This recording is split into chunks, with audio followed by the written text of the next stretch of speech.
¿Qué tal? ¿Cómo están? Buenos días. Augusto Vázquez Castelo los saluda para entregarles esta mañana, como todos los sábados, diálogo abierto a través de Nacional, tu voz en la radio. Hoy, sábado 16 de abril del año 2016. Rapidísimo, están pasando 2 meses, ¿no? Estamos en el 4.º mes del presente año, o sea, la tercera parte del nuevo año, que pues, nos parece que ayer nomás estábamos celebrando Navidad y Año Nuevo. Y estamos en una etapa ya digamos, en la antesala de lo que va a significar la segunda vuelta electoral. Ya salió al 100%, según la Oficina Nacional de Procesos Electorales, los resultados de la OMPE justamente, poniendo los primeros lugares y los últimos prácticamente, el resultado total de los 10 candidatos a la presidencia de la República. Fuerza Popular con un 39,81%, Esperados por el Cambio con un 20,98%, Frente Amplio con 18,85%, Acción Popular con 6,97%, Alianza Popular 5,82%, Democracia Directa 4,02%, Frente Esperanza 1,32%, Perú Posible 1,30%, Progresando Perú 0,50% y el Partido Orden 0,42%. Felicitar a los que se quedaron hasta el último, porque sabían que corría el riesgo su inscripción partidaria, ¿no es cierto?, como partido político del ROP, pero igual se quedaron y cumplieron de alguna manera. Bien, y ya estamos con nuestros invitados esta mañana para conversar justamente sobre lo que va a ser la segunda vuelta electoral. El señor Ángel Delgado, que es un constitucionalista y especialista en temas electorales, y lo mismo que el señor Julio César Castiglioni, un amigo de esta casa también, que siempre que lo invitamos acude o viene, ¿no?, para participar y apoyarnos en esto, constitucionalista y también especialista en temas constitucionales. Señor Delgado, ¿cómo está? Buenos días. Muy buenos días y muchas gracias por esta invitación. Señor Castiglioni. Buenos días, gracias. A los tiempos, ¿no? Buen tiempo, se ha alejado usted, no, que no lo veíamos, por lo menos en el noticiero. Bien, hay una segunda vuelta electoral, o sea, ya terminó la primera vuelta electoral, ya están los resultados al 100%, ¿no es cierto? Con una Keiko Fujimori que se está movilizando ya, tiene 5 años haciendo campaña y no ha parado desde que terminó, digamos, las elecciones el domingo pasado, sigue trabajando su campaña, y un Pedro Pablo Kuczynski en segundo lugar, pero que lo vemos un poquito más, digamos, rezagado en cuanto a lo que es campaña. ¿Qué es lo que se viene, señor Castiglioni, y qué tenemos que esperar los peruanos cuando hay un universo de cerca de 8 millones que tampoco han votado, ¿no? O sea, ¿cómo se configura esta situación ante este panorama? Bueno, la cifra de las personas que no han votado y los votos nulos y blancos superan los votos obtenidos por la señora Fujimori, lo cual ya es un tema que debe llamarnos a reflexión. En segundo lugar, creo que es una segunda vuelta bastante interesante, pero al mismo tiempo complicada para cada uno de los candidatos presidenciales que han pasado a la segunda vuelta. Y podemos graficarlo muy rápidamente. La señora Fujimori tiene que hacer el esfuerzo de conseguir 11% y es la próxima presidenta del Perú. El señor Pedro Pablo Kuczynski la tiene mucho más complicada. Tiene que conseguir 30%, porque de ese 21 puede llegar a un 51% y puede ser presidente de la República. Entonces, ¿qué tenemos? Tenemos un mosaico ganado por la señora Verónica Mendoza, vinculado a la izquierda, y entonces tenemos que ver la facilidad que pueda llegar los discursos de cada uno de ellos a estos lugares, pasando de la estructura, cuadros, presencia, mensaje, comunicación con estos lugares. Para mí se me hace muy difícil que PPK, y no tengo nada contra el señor Kuczynski, pueda llegar con un mensaje esperanzador y de reivindicación y de sacar de la postración a Puno, Huancavelica, Ayacucho, lugares donde ha ganado la señora Mendoza. 14 ciudades. Que 14 lugares, efectivamente, pero o sea, me estoy yendo a los lugares donde el Estado, lamentablemente, ha estado ausente durante todos estos tiempos. No digo solamente en los últimos 5 años, sino todos estos tiempos. Que sin embargo la señora Fujimori en muchos de esos lugares ha quedado segunda y su capacidad de desplazamiento, de movilización, de estructura partidaria, por lo menos en estos días se ve más consolidada. El señor Kuczynski ha tenido algunas presencias internas y algunas declaraciones. La señora Fujimori el día siguiente se fue al Callao, al segundo día se fue a San Juan del Urigancho. Eso te demuestra tener un equipo de campaña interesante. Ella estaba a la medianoche, estaba en Coyique, en coma. Ha estado en comas, un mitin interesante, y tener una campaña, un equipo de campaña interesante, tener estructura partidaria, tener capacidad de movilización, son factores muy y además juventud, y no le estoy diciendo viejo al señor Pedro Pablo Kuczynski, sino simplemente los factores que se van a mover en esta segunda vuelta. O sea, ¿quién reacciona con mayor prontitud frente a una necesidad? Vemos en la vida cotidiana. Y estamos viendo que Fuerza Popular sí tiene una estructura, querramos o no, seamos antifujimoristas, hayamos votado por otras personas. Yo no he votado por la señora Fujimori, quiero hacer la aclaración, porque a veces hace un análisis y termina diciéndonos, o sea, el mote del día es, eres fujimorista, porque uno da una opinión, y como eso es como si fuese un insulto el día de hoy. Entonces, yo no lo soy, pero que la señora está demostrando una capacidad de movilización interesante, está demostrando que tiene una estructura. Su gente se nuclea a través de las ideas de Alberto Fujimori o a través de Alberto Fujimori.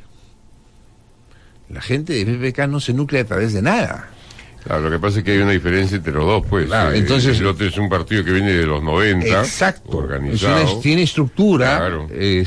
Tiene organización, no responde a una ideología, no responde a una doctrina, responde a una persona, a una persona, un seguimiento. En el Perú la política es antropomorfa, se vota por las personas, se sigue a los caudillos, y en el partido del señor PPK, lo que hay es lo que alguna vez le dijeron a Acción Popular, es una federación de independencias, es una federación nacional de independientes, donde cada una persona viene de diferentes corrientes políticas, y ese es un gran problema para él.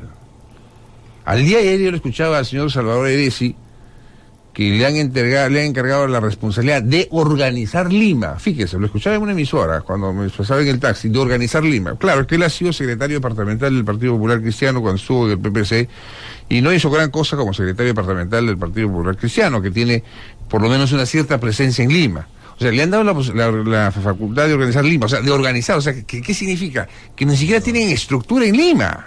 O sea, no tienen bases en Lima. Y eso sí le veo un gran problema para poder tener una capacidad de movilización del candidato en segunda vuelta. Se lo digo porque, y con esto termino para darle permiso a mi querido amigo Ángel Delgado. Yo tuve la oportunidad, muy joven, en los años 89, 90, estar en los años 89, estar en la campaña de El Inchaustegui, en la movilización del Inchaustegui, que lo hemos visto del Inchaustegui, con Raúl Díaz Canseco y con Rafael Rey. Y en la segunda vuelta de Mario Vargas Llosa, con Raúl Díaz Canseco y con Rafael Rey, en la segunda vuelta, en la primera vuelta, Mario Vargas Llosa dijo, solamente él hace su campaña. Y allí tenía capacidad de respuesta para estar 7 o en 8 lugares en un solo día, empezando de las 8 de la mañana, días laborales. Porque no te da espacio para más, o sea, no te da espacio para hacer campaña sábados y domingos. Es una campaña de largo aliento y va a requerir mucha movilización, conocimiento, presencia, equipos y todo lo demás. Y Kuczynski ha dicho que va a ir a provincias donde ha perdido. Yo quisiera ir un poco más al tema del sondeo final, ¿no? O sea, del conteo final, perdón. Casi 40% Keiko, 21% casi Pedro Pablo Kuczynski. Es un porcentaje de los votos válidos. Claro. Hay que considerar que hay 8 millones casi que no han votado. O sea, ¿dónde quedan esos 8 millones y hacia dónde se podrían disparar en todo caso? A ver, de los 8 millones, las personas que siempre más o menos hemos tenido un 10% de ausentismo. Es casi el 30% de la votación electoral. Siempre hemos tenido más o menos un 10%, un 10, 12% que siempre se anda en todos los procesos electorales. Que podría regresar a ese estándar tradicional. El tema es de cómo se conquista ese 20% que para llegar al 30% que ha asistido a votar, pero que ha votado en nulo o en blanco. Quiere decir que de los 10 candidatos que quedaban, ninguno los convencía. Claro. O sea, ni la señora Fujimori ni el señor Kuczynski. Entonces, ahí la tarea es ver cómo se convence a ese universo del 20% y el 18% que no es de ninguna manera despreciable, muy por el contrario, ese va a ser el determinante también de la señora Mendoza. Porque el señor Kuczynski, con 5% del Partido Aprista y 6% de Acción Popular, no hace nada, llega a 30%. No le alcanza a la señora Fujimori. La señora Fujimori, con esos 2 partidos, sí llega al 50%. Solamente con esos 2 partidos. Entonces, ¿cómo hacer para que del 20% que han votado con votos blancos y han viciado, porque en primera vuelta no los han convencido ningún candidato, puedan verse tentadas por alguna de las propuestas políticas? Ha hecho que el doctor Delgado ha hecho con mucha claridad. Uno podría jugarse al antifujimorismo, pero recordemos que en el último proceso electoral, donde la señora Fujimori sacó menos votación que la actual, en la segunda vuelta sacó 47% y Ollantumala 51%. Entonces, es un tema que también hay que tener en cuenta, o sea, que ya ha crecido en un momento al 47%. Claro. Y entonces, en segunda vuelta, digamos que ese es su techo. O sea, las cifras son variables, es verdad, pero en esta oportunidad tiene una organización mucho más consolidada. Y en segundo lugar, el equipo de PPK, creo que lo ha agarrado desprevenido en la segunda vuelta, porque recién se está sentando a ver cómo se desplaza su candidato a nivel de Lima y a nivel de provincias. Recién está estructurando su campaña de segunda vuelta. Y eso es lo peligroso, porque aquí no pueden perder un día. Evidentemente que hay algo muy cierto, se ha sentado a esperar, mientras que la candidata de Fuerza Popular ha continuado con el training y continúa. O sea, la señora salió al día siguiente con campaña, o sola salió a bicicletear y se fue al Callao. Y encima salió Juan Sotomayor, que había estado el día anterior con el APRA, a darle la bienvenida. Entonces eso nos da una lectura distinta. Y después se ha reunido con Walter Flores Arauz, que ha salido en la última lista, en la última votación. Pero ¿sabe qué? En el país y en la política se vive de gestos. El gesto. Así es. De visitar al último que salió, mientras que PPK decía, voy a ir a visitarlo, porque si voy a visitar, yo anuncio, o sea, yo primero me pongo de acuerdo.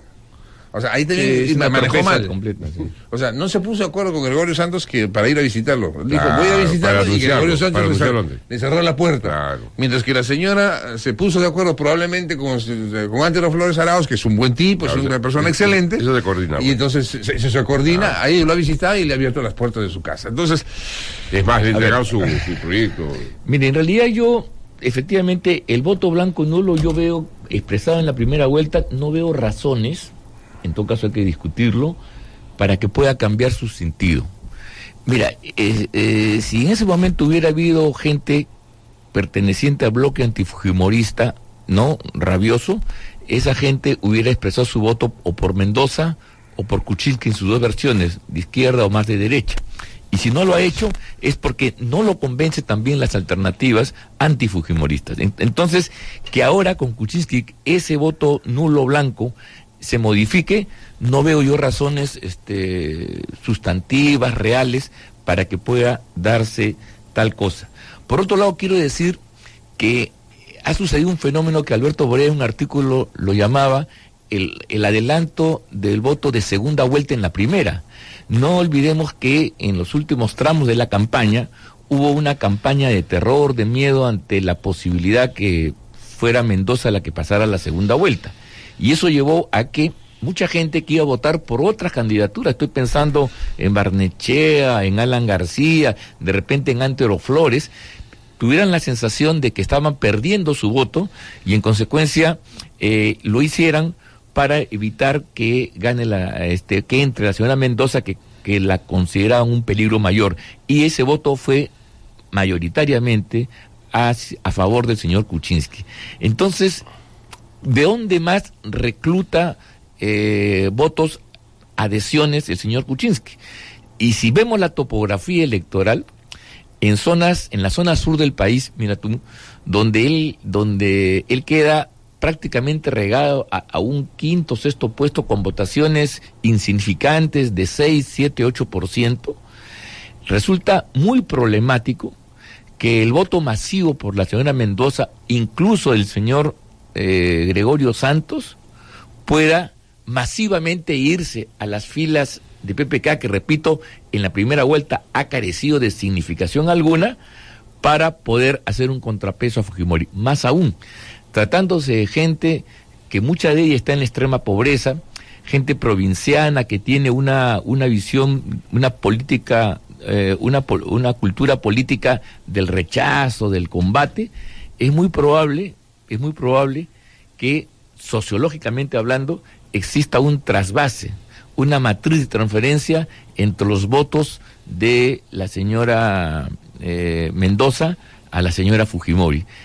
Algunos analistas han hecho comparaciones estadísticas que demuestran fehacientemente que ahí donde crece el fujimorismo, decrece la opción popular izquierdista, y ahí donde sube el Frente Amplio, decrece el fujimorismo. En consecuencia, si pudiera haber una captación de votos en esa zona sur del país, repito, que ha ignorado, no digo rechazado, sino ha ignorado el señor Kuczynski, podría ser, me atrevo a decir, a favor de el voto o de la candidatura de la señora Fujimori. Ahora, hablamos de gestos, ¿no? Y la política está llena de gestos. Y los gestos te sirven para bien o para mal, al final de cuentas te pasa la factura. Lo que le ha pasado, por ejemplo, Barnechea es el mejor caso. Pero por supuesto, las redes sociales, cuando se cae Guzmán, empezaron a sacar a los muchachos. Yo iba a votar por Barnechea, por ejemplo. Claro, a falta de Guzmán, sí. A falta de Guzmán, Barnechea pusieron. Sus desplantes a la gente humilde, a mí me hizo reflexionar para cambiar mi votación. Claro. Así de sencillo. No, los mismos provinciano, entonces, los mismos jóvenes. Los mismos jóvenes. Yo me acuerdo cuando regresó Belaúnde de su segundo gobierno, vino con perfil bajo, no hizo campaña prácticamente, pero era el presidente que había sido sacado por una dictadura, ¿no? Claro, pues tenía un argumento importante. Claro, pues. entonces lo reivindicó el pueblo. Claro. Y él, sencillo como era siempre, volvió a gobernar en un segundo periodo, ¿no? No, pero tuvieron algo interesante, ¿no? Participaron en la Asamblea Constituyente de 1978-79. O sea, Acción Popular no participó en la revolución. Sí, hizo unos gestos importantes. O sea, tuvo una excelente campaña en esa oportunidad. Ese es por un lado. Uno. El segundo, la señora misma, Keiko Fujimori, no ha atacado a nadie. O sea, ahí se ha mantenido siempre al margen de los ataques y todo lo demás. Es más, contestaba muy escuetamente cuando había algún ataque y ahí se quedaba. Y fundamentalmente al gobierno. Claro. Entonces, eso les resulta dar, y eso está históricamente, de la época de Belaúnde, ¿por qué no entienden eso nuestros políticos? O sea, les gana el hígado, les gana el sentimiento, el foco que le hacen a la gente. No entiendo yo, sinceramente, como dice el doctor Castiglioni, me hizo cambiar es verdad que le hizo cambiar a mucha gente, obviamente, por su caída se debe justamente a eso, ¿no? A que el trato, digamos, no sé cómo interpretarlo, cómo definirlo, pero eso lo percibe la gente. Llegó a subir al 14%, claro, recordemos. Se puso en segundo lugar, estuvo en segundo lugar. Y luego su caída fue pues estrepitosa, ¿no? Y ahí es donde sube justamente... Bueno, en el escenario de los gestos, en la escenografía, en ese tinglado, sin duda alguna, el equipo fujimorista está haciendo mejor las cosas, ¿ah? Por eso, hay un esfuerzo, eso no de ahora, sino más sistemático, para ayornarse, por ejemplo. Ha tomado decisiones un poco duras de separar al padre, tomar decisiones que la comprometen en el sentido que ya, no va a ser... Dura, doctor. Sí, me estoy refiriendo... Sí, pero la línea dura está de costado. No, las ha sacado, los ha desplazado. Las congresistas. Claro, a Marta Chávez, claro, y a otras más, a Aguinaga, Aguinaga. ha desplazado ese sector, ha hecho énfasis, que lo ha ratificado recientemente con la declaración de Chacón, de que a su padre solamente va a intervenir a través de los procesos, a través de los mecanismos jurisdiccionales y no apelando a los métodos políticos para liberarlo. Y incluso, Sí, pero... incluso ha tenido gestos, como este giro, que no sé si lo hemos advertido, de hace 2 días, donde ella sale al frente y ordena a la bancada que se vote a favor de la ley de la SAPEP, cuando en las votaciones pasadas el bloque Fujimori había sectores que decían que no, que había que revisar, y el propio vicepresidente Klimper estaba señalando que mejor era una revisión integral y demás. Pero ahora, esos son gestos que están hablando de la actitud, ¿no? Y los gestos están relacionados con las metidas de pata también. Chacón ha venido a decir de que, bueno, que Fujimori va a regresar por la puerta grande, y el otro señor, ¿cómo se llama? Becerril, ¿no? Que no se necesita consensuar nada, que el pueblo ha hablado, van a tener mayoría absoluta, y como diciendo, vamos a hacer las cosas nosotros, vamos a actuar, de llegar al presidente. O sea, esto tampoco está bien, pues, ¿no? O sea, que se empiecen a destapar ciertas maneras de pensar antes de haber ganado. Aquí va a haber 2 temores en juego, 2 miedos que van a competir. El miedo al gobierno absoluto, al totalitarismo, a que Fujimori con su mayoría parlamentaria y el Ejecutivo cierre, y esa es una fuente de la anticampaña contra Fujimori, la tentación totalitaria, y la otra es la posibilidad que el gobierno de Kuczynski encarne un caos.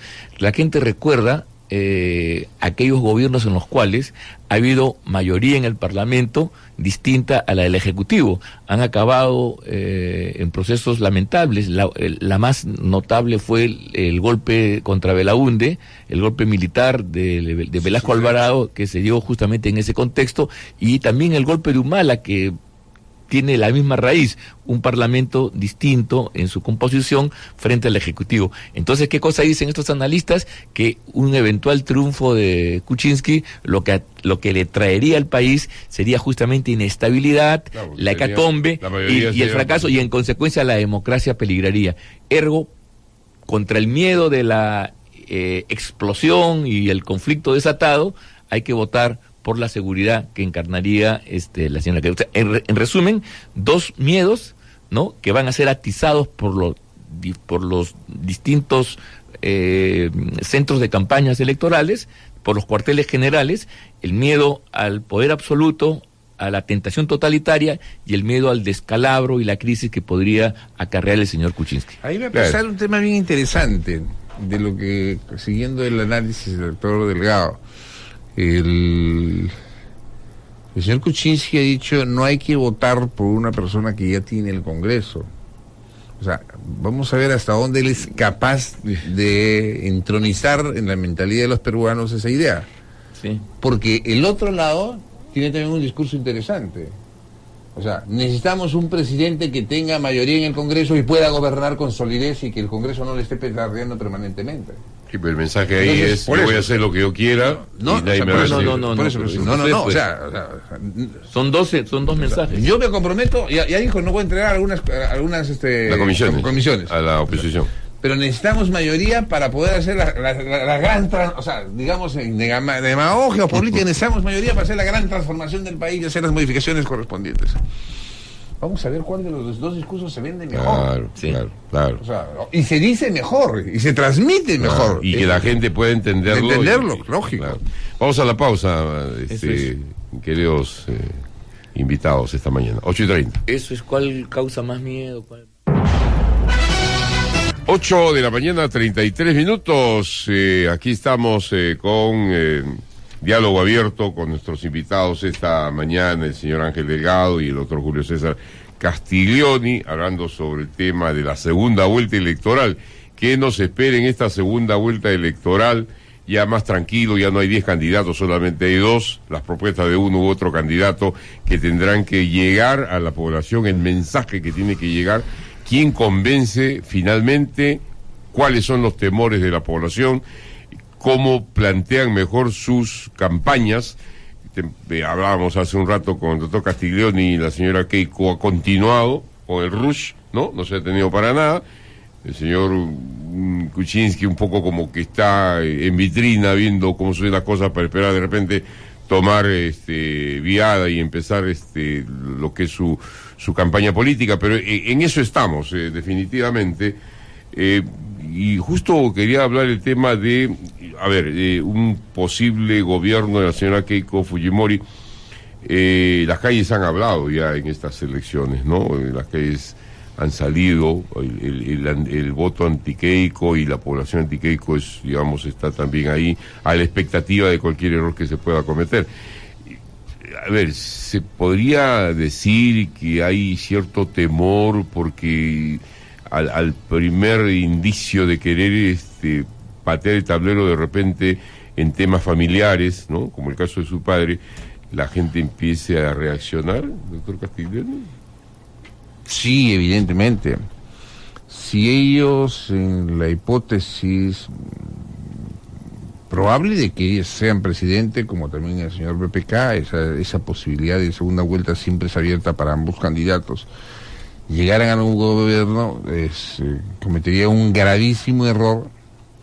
Primero, pretender reivindicar el gobierno de Alberto Fujimori, porque ahí, si bien es cierto, se hicieron cosas positivas, también se hicieron muchas cosas negativas, que es la que más bien tendrían que tratar de sanear o de alguna manera hacerlas mejor. Y en segundo lugar, sería un gravísimo error de que, como lo que se viene especulando en los medios de prensa, y lo hemos estado conversando acá, de que la señora Fujimori sea la presidenta y el señor Kenji sea el presidente del Congreso, o sea, que el núcleo familiar esté en los poderes del Estado, también sería un gravísimo error. Porque 2 veces el país no te da las oportunidades así nomás. Se la dio la oportunidad a García, hizo su segundo gobierno, hizo un gobierno aceptable, un gobierno interesante, sí. Pero el país ya no le ha dicho una tercera vez ya no, pues. Claro. Así de sencillo. Es notorio. O sea, pero es evidente, y él se equivocó en no querer leer ese mensaje a la población que le dijo, o sea, solamente te di la oportunidad para ver si lo hacías mejor, pero ya no, pues, para que creas que pues, eres el único bienaventurado que nos puede gobernar. Entonces, si son elegidos gobierno, tienen que primero pisar tierra, segundo, no dejarse ganar por la soberbia, y tercero, recibir el mensaje como tal viene. Como tal viene es una oportunidad para que puedan corregir lo malo que se hizo en muchos aspectos, la reivindicación de las personas, por ejemplo, que estas que fueron estelerizadas sin su consentimiento, que la propia señora firmó un compromiso sobre el particular, y los otros temas, porque evidentemente la población no aceptaría un autoritarismo, no aceptaría que se maneje el país de la manera como quisieran ellos o que quisieran otras personas. Creo que tienen que tener, tienen mayor responsabilidad si ellos son gobierno frente a Pablo Kuczynski, porque Pablo Kuczynski no tiene ningún compromiso con el pasado. Entonces él tendría que llegar a ser, llega y diría, voy a hacer lo que tengo pensado hacer, lo que está en mi plan de gobierno, y quisiera con la colaboración solamente de las bancadas de mayoría y de minoría en el Congreso de la República. El caso de Pedro Pablo Kuczynski a veces se ve unas reacciones que dan temor, ¿no? Porque no sé si es de repente por su edad, pero reacciona de una manera que creo que ese va a ser su talón de Aquiles, ¿no? Finalmente en esta campaña lo van a provocar y va a pisar el palito, y hace un rato nomás decíamos, ¿no? Los políticos y las campañas están llenas de gestos, ¿no? No, sí, claro, si los errores, por ejemplo, dislates, aparecen en las filas del fujimorismo en algunos de sus voceros, como la señora Chacón, ¿no? Becerril y compañía, los dislates en el otro campamento, dependen del propio Kuczynski, ¿no? Acuérdense ustedes eso de la perra vida, ¿no? Eso de insultar a un periodista por discrepar, llamándole ignorante en forma grosera, etcétera, marcan esa, y eso le puede pasar a algunos exabruptos. Por ejemplo, el tema de Santos, no haber como coordinado antes una visita, le hace que el portazo le caiga en la cara. Lo que habría que analizar aquí también es a dónde va a ir el voto de Mendoza. Algunos que se manejan con la lógica del antifujimorismo como un asunto absoluto y radical, consideran que esos votos van a ir contra la candidatura de la señora Fujimori y en consecuencia engrosarían las filas de Kuczynski. Yo no veo esto tan cierto y voy a hacer referencia a lo que ha dicho la señora Mendoza, que ha sido un poco cauta, pero sobre todo muchos dirigentes del Frente Amplio que han expresado que más o menos el gobierno de uno y otro sería similar y se remiten para eso a la analogía, a la similitud que tienen los planes de gobierno y por lo tanto a uno le lleva a decir que se trata del fujimorismo económico del señor Kuczynski o de una suerte de fujimorismo sin Fujimori. En consecuencia, no es una evidencia en absoluto que el voto de la señora Mendoza del Frente Amplio vaya a engrosar las filas de Pedro Pablo Kuczynski. Este voto más bien pienso yo que en un sector significativo va a sumar al voto en blanco y viciado y en consecuencia va a reducir los porcentajes y va a tender a favorecerle a la señora Fujimori como resulta en estos casos. Lo mismo decir del voto duro y fuerte del señor Santos. No es un voto que va a ir a favor de Kuczynski, sino se va a ir al voto en blanco. Y eso, repito, sin querer, termina favoreciendo a quien está encabezando las preferencias electorales. Bien, ahora vamos a hacer un breve análisis de cada uno de los candidatos que finalmente quedaron rezagados. El caso de Verónica Mendoza con ese 18,85%, ¿qué futuro le espera doctor Castillo? No, creo que la señora Mendoza es una de las ganadoras, como hay otros, claro. Gregorio Santos es otro de los ganadores. Sí. Claro, un perdedor García. Sin hacer campaña, claro, es un ganador. Claro sí. La señora Mendoza tiene muchos méritos. O sea, primero recoge lo que la población está pidiendo y lo que es hoy día, pues también la población, hay más juventud. Recoge los nuevos rostros.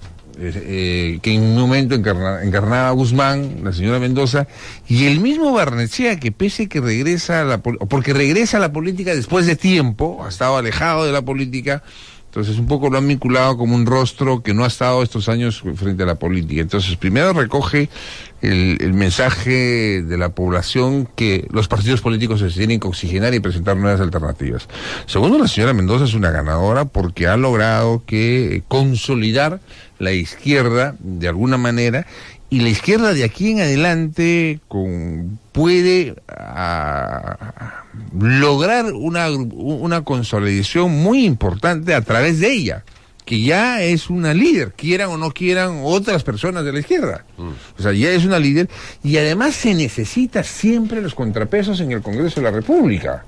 O sea, siempre se necesita, para eso es el Congreso, pues se necesita una oposición para que la oposición pues, haga reflexionar, por lo menos, que cuando se quieren hacer las cosas fuera de lo que establece la normativa. Creo que la señora Mendoza es una de las ganadoras de este proceso sin haber logrado los primeros lugares, ¿no? Los dos primeros. Y frustrado debe sentirse Alfredo Barnechea, que llegó a subir y luego claro, eso es consciente de sus errores. Sí, yo creo que sí, son errores que le costaron justamente tener una mejor performance en esta primera vuelta, errores que nacen además de una personalidad que quienes lo conocen saben que no es un exabrupto, sino es parte de una tendencia, y la gente ha hecho un juicio: ¿qué pasaría si este señor con poder, si se comporta así cuando debe hacer todos los esfuerzos para congraciarse con todo el mundo, aquí se comporta déspotamente? Imagínense el señor con poder, y eso sumado a que el voto no se ha perdido, reduce significativamente sus preferencias. Sin embargo, hay que decirlo, él ha tenido un mérito extraordinario que ha sido resucitar a Acción Popular, porque otro de los partidos clásicos que iba a quedar fuera de campaña era Acción Popular, y ha salvado a Acción Popular y lo ha colocado en una posición expectante para una reconstrucción. Pero sobre el caso de Mendoza, yo creo que Mendoza no solamente gana por los guarismos, no solo gana por haber unificado en una coyuntura difícil al voto protestatario, al voto de protesta y centra a la izquierda, sino creo que están jugando a ser una opción de poder. El hecho de no apoyar a Kuczynski, de no meterse a un compromiso con él e intentar derrotar al gobierno y repetir en otras condiciones la experiencia de frente con Humala, que le salió muy mal, por cierto, llevaría, en este caso concreto, a que ellos apuesten pues a hacer una férrea oposición en el Congreso, con cuadros renovados, jóvenes y algunos experimentados, y desde ahí conecte con la calle, y ese sector que se siente desfavorecido, agredido por el desarrollo del modelo económico, porque vea usted, nuestro crecimiento es dual, o sea, tiene crecimiento, tiene aspectos positivos, ha logrado eliminar importantes puntos de pobreza, sin embargo genera más inequidad y posterga algunas zonas. Ese tema no resuelto, y que es un tema estructural, es el que marca los fundamentos estructurales de una política en la cual creo que Mendoza se ha sentado por algo. Su votación espectacular es en el sur del país, y si sabe ahora trabajarla con inteligencia, va a tomar distancia de ambos candidatos. Eso es lo que va a hacer, va a decir son lo mismo en última instancia. Ustedes creen en el modelo, creen en la misma constitución, creen en el mismo estilo gubernamental, yo soy la diferencia, y entonces va a encarnar ese sentimiento que en su tiempo encarnó Chávez, que en su tiempo encarnó el señor Correa y Evo Morales en Bolivia. Muy bien, ahora, Alianza Popular, el partido, la alianza que formó el Partido Aprista con el PPC. Finalmente, los perdedores en esta alianza ha sido el PPC, porque no ha logrado poner a ningún candidato al Congreso de la República. Bueno, ¿no? Hay dos perdedores ahí. Alan García. Principal perdedor. Alan García es una derrota catastrófica, jamás se imaginó estar pero a punto. Lo ponía en segundo lugar. No, pues, pero nosotros sabemos las travesuras que hace Víctor Díaz. Pues, se declaró fanático a muerte y seguidor del Partido Aprista. No, es militante aprista, él es militante aprista. Pero lo ha declarado. Sí, no, él es militante aprista. Pero ese engaño al digamos, en un momento en el que se está jugando los destinos. Es que ese es cuando no se hace un control debido, menos, ¿no? Solamente un paréntesis, cuando no se hace un control debido a las encuestadoras. Cuando Víctor Díaz en el proceso electoral anterior le dice, oiga señor, ¿de dónde se saca estas cifras? Y allanan el lugar donde él trabaja, que era un lugar muy modesto, dice, no, pues pero yo no solamente trabajo acá, yo tengo un convenio con la Universidad de Garcilaso, manejada por el APRA, entonces, y que tiene filiales en todo el Perú, y con ellos hacemos las encuestas. Pero en realidad, pues las encuestas no las hacen, pues. Claro. No hacen las encuestas y entonces terminan vendiéndonos cifras, porque él es estadístico y ha estudiado Derecho. Entonces, es la gran trafa que hace, y que debería hacerse un seguimiento más serio a las encuestadoras. Pero por supuesto, o sea, ahí pierde credibilidad, y cuando en el momento el propio candidato que favorecía estas encuestadoras criticaba a las encuestadoras, incluso habló de cosas que caramba, se denunciaba prácticamente una campaña en su contra, ¿no? Porque había una encuestadora que sí lo favorecía. Así es. ¿no? Pero ahí el gran perdedor es Alan García. Gana la célula parlamentaria aprista, porque van a tener por lo menos 6 congresistas. 5 congresistas, pero ya tiene, si con 3 en el congreso pasado se han hecho notar, o sea, con 5 va a ser mucho más. Hacen por 20. Sí, va a ser interesante. Sí, tienen a Del Castillo como refuerzo. Además, sí, como secretario general del partido. Y el Partido Popular Cristiano, que penosamente se resiste a tomar las cosas con fuerza, que si bien es cierto, el Partido Aprista en estos días ha ventilado sus problemas internos, pero el Partido Popular Cristiano ni siquiera se atreve a hacer eso de pedirle la renuncia a toda la dirigencia nacional. Porque Lourdes Flores y Raúl Castro deben irse a su casa, pues. Porque el primero que ese es el mensaje de la calle, como estamos diciendo acá. O sea, el electorado dice que hay rostros nuevos. Y en segundo lugar, el señor Castro ha ido como número 2, el presidente del partido. Y no ha salido. O sea, ni su misma gente ha votado. Ni su gente ha votado por él. Entonces, ¿qué espera el señor Castro para irse, pues? Sí. ¿Y qué espera o sea, los jóvenes cincuentones que habían, que fueron regidores con la señora Lourdes Flores y que en la gestión de Villarán, que fueron, o sea, que habían en el Consejo Metropolitano, que había gente rescatable, y Alberto Bengolea y Marisol Pérez, que estuvieron en el Congreso, que de alguna manera marcaron distancia en exacto, momento, ¿no? De alguna manera marcaron distancia, pero de alguna manera marcaron presencia. ¿Qué esperan para decirle a la vieja guardia, por favor? O sea, ya pues den un paso al costado. No se atreven a hacerlo. Y si no se atreven a hacerlo, van a ser responsables de su propio epitafio. Exacto. Sí. Porque es el momento oportuno de hacer los cambios correspondientes y que esas personas... Luciana León ha salido con la pierna en alto a pedir la renuncia de su dirigente. Sí, pero ya eso se ha producido en alguna medida, ya es una pelea menor, ¿no? Claro, porque ahí Alan tuvo inmediatamente el gran gesto, dijo,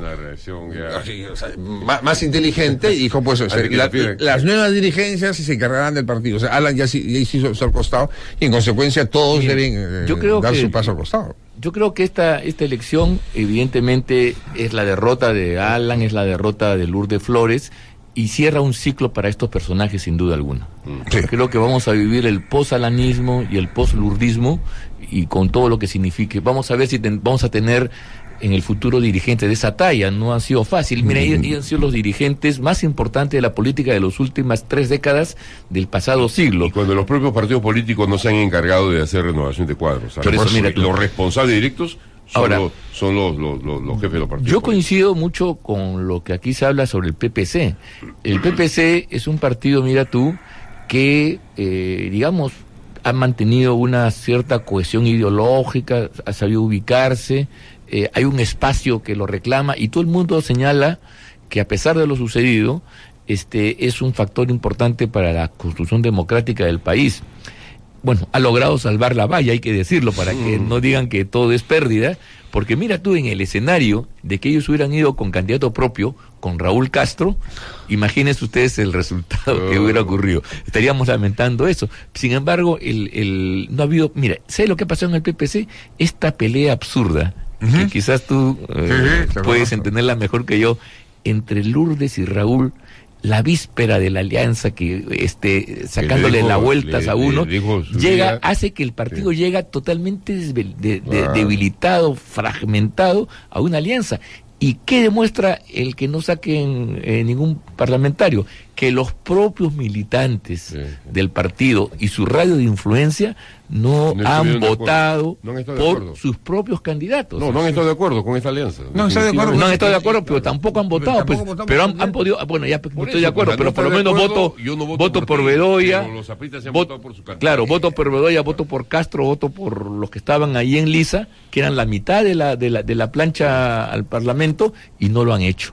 Entonces creo que la renovación es urgente. Ahí pero no lo quieren entender. Sí, pues no quieren aceptar. El señor Castro ha dicho que va convocado de elecciones y que en noviembre todavía van a ser las elecciones. Eso quiere decir que se quieren quitar. No seguir peleando entre ellos mismos ya, pues. No es pelea, es dar paso al costado. Están en shock ahorita. Si él sigue manejando las elecciones internas en el Partido Popular Cristiano, nuevamente él se va a volver a imponer, porque ha dicho que incluso está pensando volver a postular. Pero que se pronuncie Lourdes Flores, porque lo que están haciendo, que es la gestora de esa alianza. Que está desaparecida, pues está no habida. Lo que están haciendo es trabajando ese epitafio. Ahora, pero el fracaso del PPC no es por la alianza, cuidado, Vean ustedes el resultado de la última elección, la municipal. Sí, bueno. El PPC siempre había tenido malas decisiones en los últimos años. Siempre había tenido una actitud fulgurante, importante, respetable en Lima, por lo menos, cosa que ya no la ha tenido más. Que no gane la hora, ya estamos rapidito. Goyo, Santos ha sacado 4,0%. Para mí es un ganador. Para mí es un ganador, señor. Por supuesto. Desde la cárcel. Sin mítines, sin campaña. Y solo participó en el debate. Así ¿Es un ganador? Sí, es un ganador, lo cual demuestra que, más allá de las concepciones fotográficas o televisivas, ¿no?, de los medios, ¿no?, hay un país real que tiene sus propias expresiones. Una de ellas es que aquí hay mira, ha podido entrar un poco más de suerte, un poco más de campaña, y estaba en el Congreso, pasaba la valla, Sí. Fernando Olivera, 1,32%, se mantuvo hasta el final, no quiso retirarse, y participó. Esto es lo que hay que resaltar de estas agrupaciones que quedaron prácticamente, que han perdido la inscripción, ¿no es cierto? Sí, yo creo que sí. Mira, ¿y por qué? Porque ahí hay que saludar y hay que condenar, no sé qué te parece a ti, pero hay que condenar a aquellos partidos que no participan, porque una cosa el ejemplo de no participación política, claro, es el de Belaunde.